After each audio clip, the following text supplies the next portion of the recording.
The government won't cut spending. Let's have a look. Hello everyone, Florian.heise here and welcome to another episode of HeiseSays. Grab your stein of coffee because our Treasurer has said there will be no spending cuts or austerity measures in the budget. So let's have a look at this and talk about what this all means. We'll go through an article from news.com.au, but before we jump onto that, there's a few things I think we need to talk about. The first is government to the rescue, and just a little refresher in everything the government has done, particularly in the last year or so. Now, keeping zombie companies alive. This one here really scared me more than anything, probably because I'm a small business owner, and I've been done by a few people. One developer owed me, 10 grand. A restaurant that we did the whole design for, they owed me 15 grand, never paid. And you can take them to court and win all these, court cases and all this rubbish, but you still got to chase them down. And often it's just throwing good money after bad.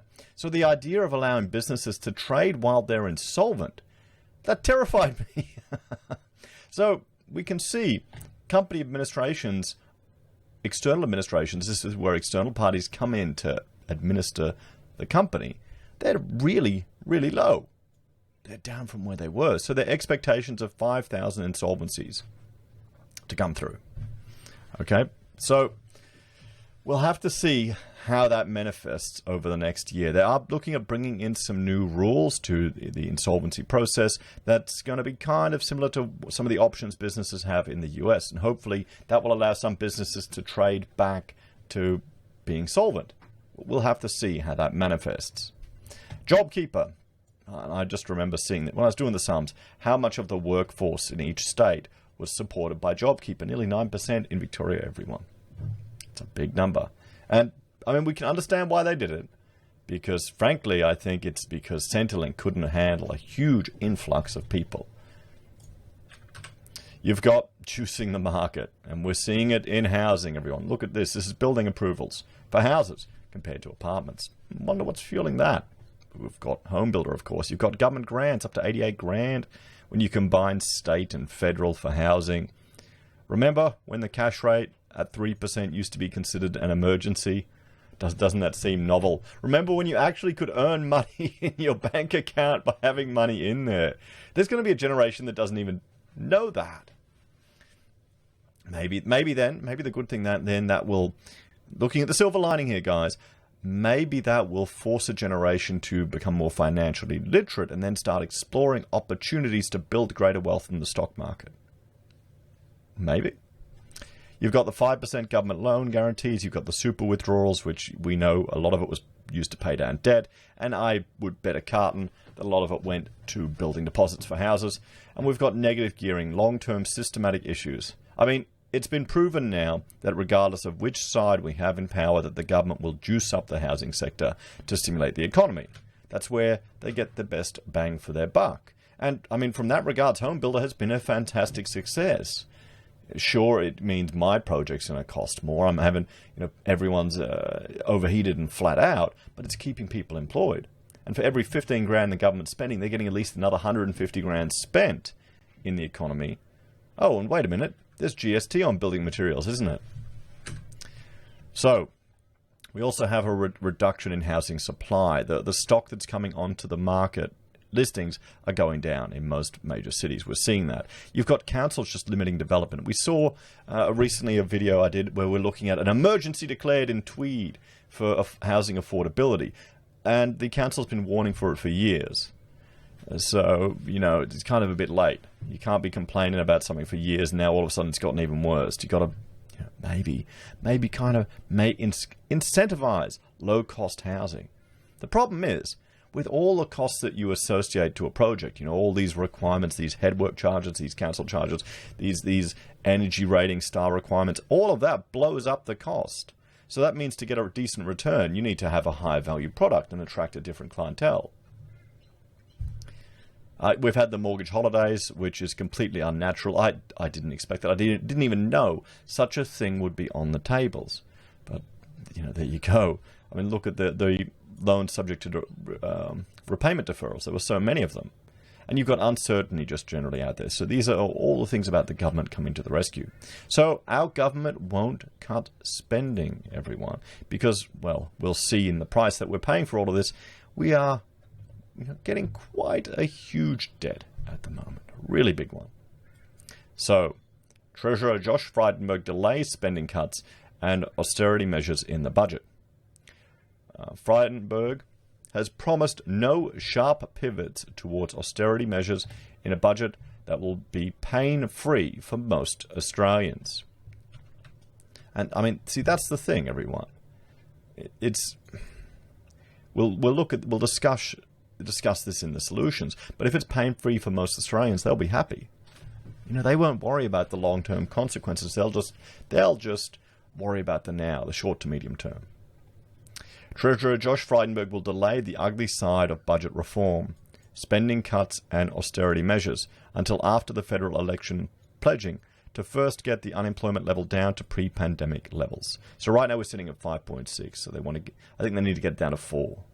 Mr. Frydenberg will outline his budget strategy in a speech on Thursday, indicating tax cuts and an unemployment rate below 5% is central to his fiscal strategy. The unemployment rate is currently at 5.6%. Now, this is based on the ABS unemployment figures. Roy Morgan have a different methodology, so their unemployment rate is generally a bit higher. Right now, roughly, if we combine unemployment and underemployment, according to Roy Morgan, we're sitting about 20% of the workforce. So that also means the Morrison government will be able to delay outlining the painful measures that may be required in the future to repair the budget until after it has contested the next federal election. I want to be very clear, the government's core values have not changed, Mr. Frydenberg said. We remain committed to lower taxes, containing the size of government, budget discipline, and guaranteeing the delivery of essential services. COVID-19 has had an unprecedented impact on our levels of government debt, as it has everywhere around the world. Using the government's balance sheet to limit the economic cost and longer-term scarring stemming from this crisis was a responsible and prudent response. Now, that's what they're hoping.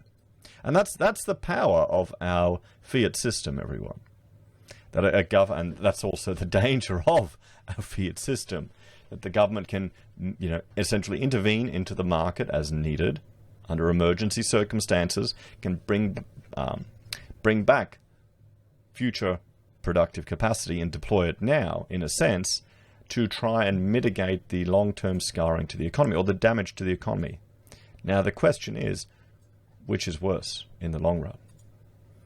I'm hoping we won't see mass youth unemployment, because that is a big issue.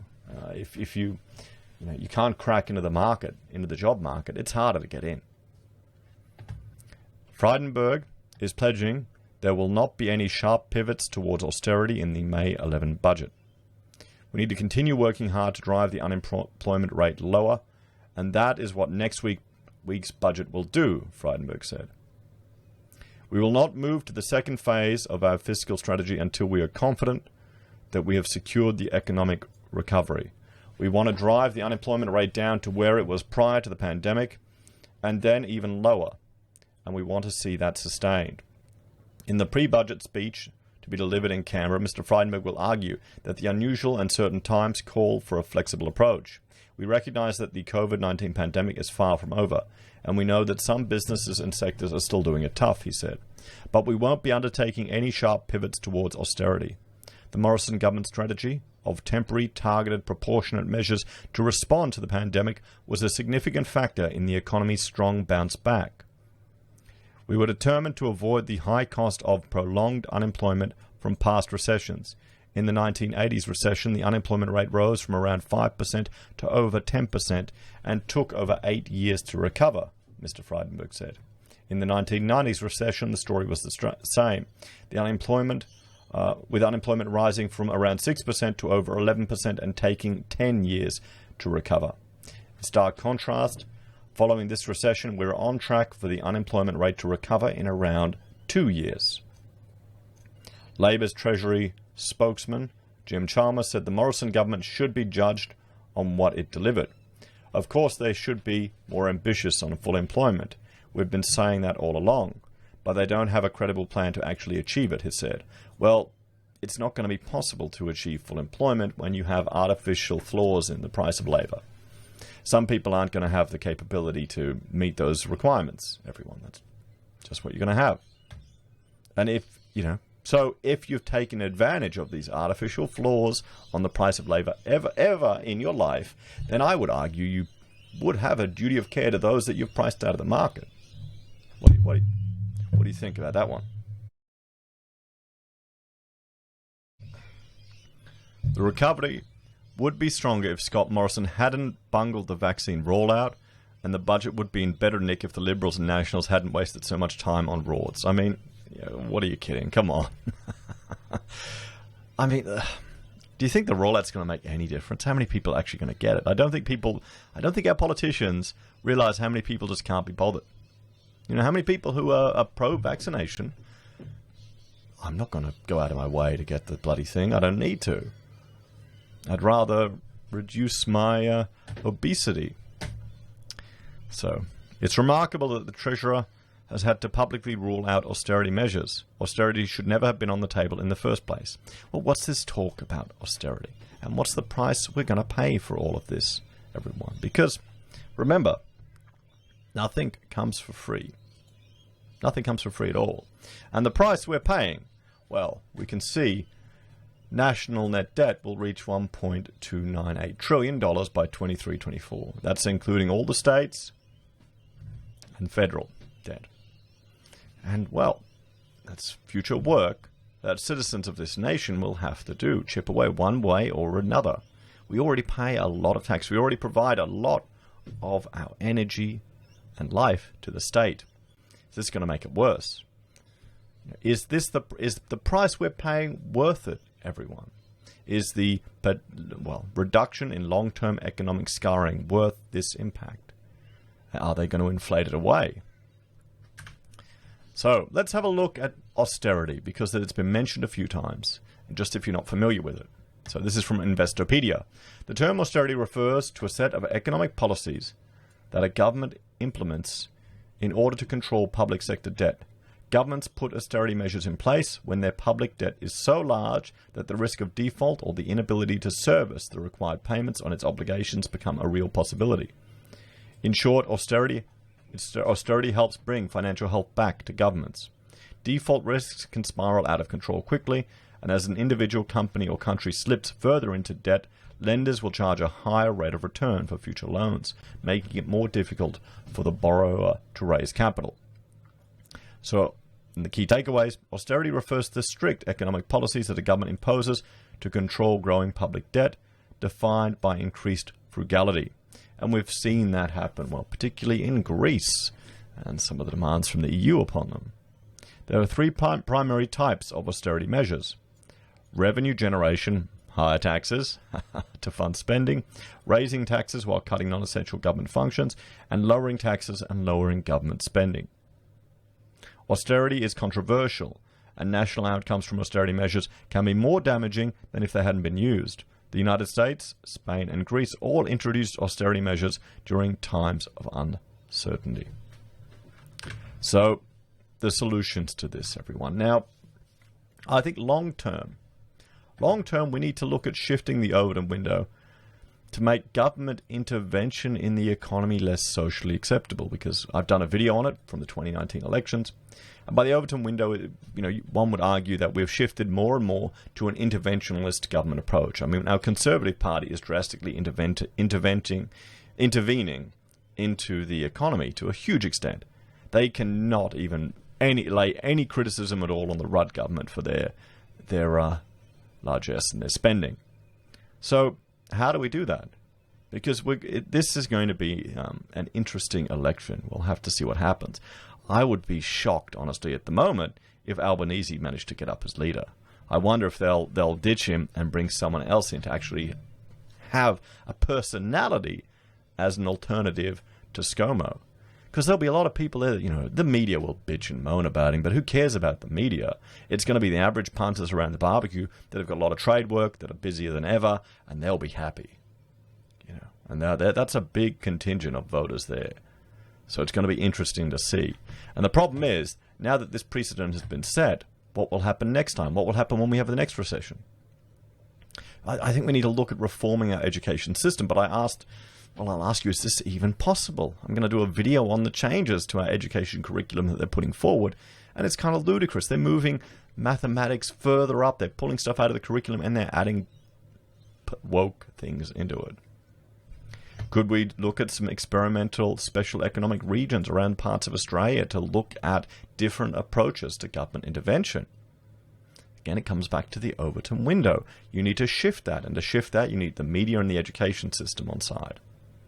Now, the question is, there's calls for austerity. Is it worth it? This is the thing. Long term, is it worth having austerity measures to get the budget back in balance due to the economic damage that will occur? Now, you do need some damage in an economy, because that's the creative destruction in a capitalist economic system that allows for new opportunities to arise and new companies to grow up. But we've got also, you got to understand, we've got such a red tape, onerous bloody system here in Australia. Will people be bothered? Just go into housing, mate. Buy housing. Offshore that work. I can't deal with these unions or these local bloody registration, these rules and all these things. You've also got to remember, there's a lot of fear out there at the moment. Are the people who are using fear, are they trying to use it to sell you stuff? Or is it part of their entire identity, their entire career? So keep that in mind. So, yeah, there we go. Not really solutions, more questions. And an argument that we really need to shift our entire thinking as a nation before we can even contemplate these things. And this next election is going to be really interesting. Who do you think will get up in the next election, everyone? Let me know. So, as always, thank you all for watching. If you're a fan of the channel, please like, share, and subscribe. If you enjoy the content I create here, there are a few ways you can support us. You can join YouTube or Patreon, where you can financially support the channel. You can sign up for SelfWealth, where we'll each get 5 free share trades. I use that for my Australian share trading because they're pretty cheap. And they're chess sponsored. You can sign up for Stake, and you can see the animation playing here, where if you fund your account, we'll each get 1 free share. And it's good for buying partial US shares, because some of those shares are very expensive, and you may not want to drop $2,000 on one company. You may want to put, $500 on it and slowly build it up, dollar cost average into it. You can sign up for Independent Reserve using our referral link, and we'll get a share of the fees you pay the exchange for your crypto trading. You can buy a merch from HeiseSays. We've got pocket squares, you can use Teespring, or you can use our affiliate links at Amazon, eBay, or Independent Reserve. Finally, you can use Gold Pass from the Perth Mint or support us via PayPal. Take care, everyone. Have a great day. I will see you in the next episode. Bye for now.